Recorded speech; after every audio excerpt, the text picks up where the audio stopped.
We skipped our son's MIT graduation to support his sister's ballet recital, thinking he'd understand that family comes first. Instead, he cut us out completely. 5 years later, sitting across from him at a wedding, he looked through us like we were strangers, and I finally realized I'd chosen the wrong child that day. I have 2 kids, my son Arnold, and my daughter Leia. They were very different growing up. Arnold was always the quiet, driven one, the kind of kid who'd stay up studying even if no one told him to. Leia was more emotional, artistic, and honestly needed a lot more encouragement. I always thought of myself as a fair parent, maybe a little strict, but I tried to do what was best for both of them. I haven't spoken to Arnold properly in over 5 years. It feels strange even writing that out because he used to call me every week. We used to have this ritual where we'd talk every Sunday about work, books, random things. Then one day, it all just stopped. I thought it was temporary, that maybe he was just busy. But now looking back, I can see it was the moment we didn't show up to his MIT graduation. Before anyone judges me too fast, I want to explain what happened. That weekend, both my kids had important events. Arnold was graduating from MIT, which, yes, I know is a massive deal, but Leia had her regional ballet recital the same weekend, the one where scouts were coming to watch. She'd worked herself to the bone for it. She'd struggled for years trying to get noticed in that world, and this was her chance. Her teacher told us missing that performance could ruin her standing in the company. When we realized both events were on the same weekend, I genuinely thought Arnold would understand. He'd always been independent. He didn't need the same kind of hand-holding as Leia. He was already successful, already on his path. We thought missing the ceremony, which was mostly ceremonial, wasn't going to matter in the long run. He had his degree, his future, and we'd celebrate when he came home. Mark, my husband, and I talked about it for days. It wasn't a decision we made lightly. We even thought about splitting up, one of us going to each event, but Leia's recital was out of town, and she didn't want to go alone. She begged us both to be there, said she'd never forgive us if we weren't. Arnold, when we told him, was quiet. He just nodded and said, "Okay." He didn't argue, didn't yell, didn't even seem angry. I remember thinking how mature that was. The day of his graduation, we were sitting in the auditorium watching Leia dance. She was incredible. I cried the whole way through it. Afterwards, we took her to dinner to celebrate, sent Arnold a message saying how proud we were, and attached a few pictures from the recital. I thought he'd be happy for his sister, or at least understand that we were doing our best to support both of them. His reply came a few hours later. It just said, "I get it now." At the time, I didn't even know what that meant. I thought maybe he was talking about how busy we were or how family obligations sometimes clash, but after that he stopped calling. At first, it was subtle, fewer texts, longer gaps between replies. Then nothing. He missed Christmas that year, which was a first. When I called, he said he had work commitments. The next year, he didn't even answer. I told myself he was just busy, that young people lose touch when they're building their lives. Mark said we'd spoil him if we made a big deal about it. But then birthdays passed. His 30th came and went. I sent a card, a gift, and never heard back. Leia said she'd reached out too, but he didn't respond to her either. It's been 5 years now. 5 years since that day. He hasn't been home, hasn't called, hasn't sent so much as a Christmas card. We don't even know where he lives exactly. Somewhere on the East Coast still, we think. The only reason I'm writing this is because I just found out he'll be at a family wedding next month. My niece is getting married, and apparently Arnold RSVP'd. It's the first family event he's attended since cutting us off. I don't even know how to feel. Part of me is angry. Angry that he could erase us so completely over one weekend over something we thought was done out of love. Another part of me is terrified. I don't know what I'd say if I saw him. I don't know if I'd cry or freeze or pretend everything's normal. Update 1. A lot of you said that it sounded like Arnold had already made up his mind about how he felt long before the graduation, and that hit me harder than I want to admit. I guess I always assumed it was about that one day, but maybe it was everything that led up to it. Anyway, I said in my original post that we'd be seeing him at a wedding soon that happened last weekend, and I'm still trying to wrap my head around it. It was the first time I'd seen my son in over 5 years, and honestly, it was worse than I ever imagined. The wedding was for my niece, my sister's oldest daughter. We were told Arnold had RSVP'd, but no one really knew if he'd actually show up. I didn't even believe it until I saw him in person. He looked so different. Older, obviously, but calmer too, if that makes sense. Not the shy, nervous kid I remember. He was with a woman I'd never seen before. My sister later said that was his fiancée. He didn't introduce her to us though. When we first walked in, I caught his eye for a second. He looked right at me, then just turned back to whoever he was talking to, like I wasn't even there. I tried to tell myself maybe he didn't recognize me right away, but then he walked past our table later and gave us a polite nod. No smile, no hi, nothing. Just a small, distant nod. Mark tried to be casual about it. Said something about how Arnold was putting on a show, and we shouldn't give him the satisfaction of reacting, but I couldn't focus on anything else. Every time I looked up, I'd see him across the room talking to people I used to know, cousins, family, friends, and I could tell they were all walking on eggshells around him. It wasn't just awkward, though. There was something heavier in the air. I started noticing how people looked at us when we passed by, or how conversations would stop when I came close. I didn't understand why until I overheard my sister whispering to someone at her table. She said something like, "I still can't believe they skipped his graduation for that recital." That's when it clicked. Everyone knew, or at least everyone had heard Arnold's version of what happened, and judging by the way they were avoiding us, it wasn't a flattering one. Leia tried to talk to him halfway through the night. I saw her approach him near the bar, and for a minute, I thought maybe this was it. Maybe he'd soften with her, but she came back a few minutes later looking upset, eyes red, and wouldn't tell me what he said. After the ceremony, Arnold and his fiancée sat at a table across from ours during dinner. They looked happy. They laughed with other guests, took photos, acted completely normal. It was like we weren't even part of the same family. At one point, my sister came over and asked if I was okay. I told her I was fine, just overwhelmed.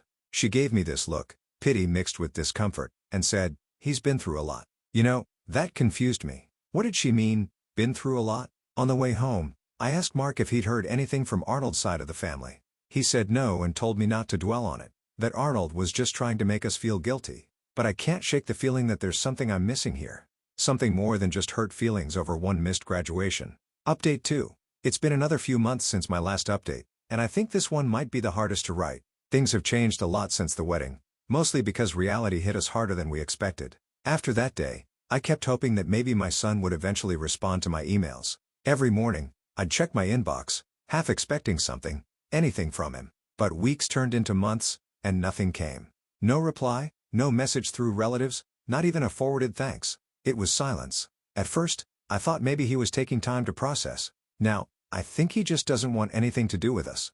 Around that time, my daughter had a dance showcase, and I don't know what happened, but sitting in that auditorium made me feel sick. The lights, the music, the smell of hairspray, it all reminded me of the day we missed his graduation. I clapped when she finished, but I didn't feel the same pride I used to. It wasn't because of her. She did great. It was because I finally saw what he must have felt that day. A kid who'd worked years for a moment that his parents just weren't there to witness. That's when I decided to stop trying to get him to forgive us and start trying to actually understand what we did.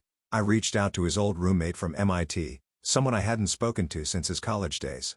I didn't even expect a response, but to my surprise, he replied. He said my son had been devastated back then. He apparently waited in the auditorium, scanning the crowd, thinking we'd walk in late. His roommate said that when the ceremony ended, he walked out quietly, didn't say anything, and went straight back to his dorm. The next day, he packed up and left early. Hearing that broke something in me. I had told myself for years that maybe he wasn't as hurt as I imagined, that maybe he'd understood. But that story shattered that lie. It's not just that we didn't show up, it's that he thought we would. We had made him believe he could count on us, and then we made him realize he couldn't. My husband has been quieter about everything lately. He doesn't talk about our son much, but I can tell it's been weighing on him too. The other night, I caught him watching an old video from when our son was in high school. Some science fair he'd won. I think it's the first time I've seen my husband cry in years. He said he doesn't know how we became the kind of parents who thought one child's needs could justify abandoning another. I didn't have an answer for him. We talked about reaching out again, maybe through a mutual family member, but it feels like every time we try, it just pushes him further away. We found out through one of my husband's cousins that our son got engaged recently. He didn't tell us. I didn't even know he was seeing anyone seriously. I saw a photo on social media. Someone had posted it from the engagement party. He looked happy, genuinely happy. That should make me feel better, but instead it just makes me feel like I've missed everything important in his life. I keep thinking about how he must have felt at that wedding months ago. I've gone over it so many times. He looked calm, collected, but completely detached. There was no anger in his face, just distance. I used to tell myself that as long as he wasn't angry, there was still a chance to fix things. Now I understand that indifference is worse. You can't fix indifference. You can't rebuild something when the other person doesn't even want to acknowledge it existed. After seeing those engagement photos, I tried one last time. I wrote another message not long, not defensive. Just told him that I saw the news, that I was happy for him, that I hoped he found peace and love. I told him I was sorry again. I didn't ask to be included. I didn't even ask for forgiveness this time. I just wanted him to know that we cared, even if we didn't deserve to. No response again. I've been going through old boxes lately. Photos, report cards, programs from school events. It's strange how many little memories come back when you look at them. There's one picture I can't stop staring at. Him in his high school cap and gown, smiling so big, you'd think nothing could ever make him feel small. It's hard to accept that I'm the one who changed that. I think part of the reason I keep writing these updates is because I don't know how to talk about this out loud. Our friends don't understand. Most of them think he's being dramatic or cruel, that he should get over it. But those people weren't there. They didn't see the look on his face when we told him we wouldn't make it. They didn't hear the silence after. They didn't see him slowly pull away over the next few months until there was nothing left. We told ourselves family comes first, but we never stopped to ask what that actually means. I thought it meant showing up for whoever needed us most in the moment. But maybe it means showing up for everyone equally, even when it's inconvenient. I don't know if he'll ever come back into our lives. And honestly, I don't think it's fair to expect him to. I just hope, wherever he is, he knows that we finally get it. That we see what we did and that we regret it more than anything. For now, all we can do is wait. Maybe time will do what our words can't. Or maybe this is just the consequence of our choices. Either way, I've stopped pretending it's something we can fix overnight. It's strange how one decision one day can ripple out and change everything that comes after. We thought we were doing the right thing. Now, I'm not sure we'll ever stop paying for it. Final update. I didn't think I'd ever write another update, but after what happened last weekend, I feel like I need to close this off properly. It's been almost 6 years since we last saw our son. 6 years since that wedding, where he looked right through us like we were strangers. 6 years since I sat there watching him laugh with people we didn't know while pretending the two people who raised him didn't exist at the time. I told myself I deserved it a little, but I still thought time would heal it. I thought maybe when he got married or had kids we'd find our way back in. I was wrong 2 months ago.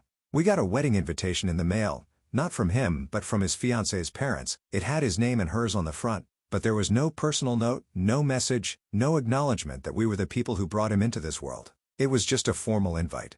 I didn't know what to make of it. My husband thought it was a peace offering, a small step forward. I wanted to believe that, so we agreed to go. We told our daughter we'd be civil, quiet, and respectful, no matter how uncomfortable it was. The wedding was this past weekend, and I don't even know how to describe the feeling of walking into that venue. It was beautiful, intimate, simple, exactly the kind of thing that fit his personality. Everything about it felt like him, down to the music choices and even the way the tables were set up. But the hardest part was realizing how little we belonged there. He didn't introduce us to anyone. People seemed to know of us but not about us. His fiancée's family greeted us politely but distantly. I noticed her parents looked surprised we showed up, almost nervous. During the ceremony, when he said his vows, he talked about building a life with someone who became his true family. It was subtle, but I felt the meaning in my bones. He wasn't trying to hurt us. He was just being honest about where his heart was now. At the reception, we were seated at a table with extended relatives and people who clearly didn't know our history. It was awkward, but I kept my composure. I watched him dance with his new wife, smiling like I hadn't seen him smile in years. That's when it hit me. He wasn't holding on to anger anymore. He had just let us go. For most of the night, we didn't speak to him directly. He was busy, surrounded by friends, laughing, dancing, moving from one group to another like someone who had fully built a new life. Toward the end of the night, when things slowed down, he finally approached our table. My heart was pounding so loud I could barely breathe. He didn't sit down. He just stood there for a moment, quiet. I managed to say how proud I was of him, how beautiful everything was. He nodded, thanked us, and that was it.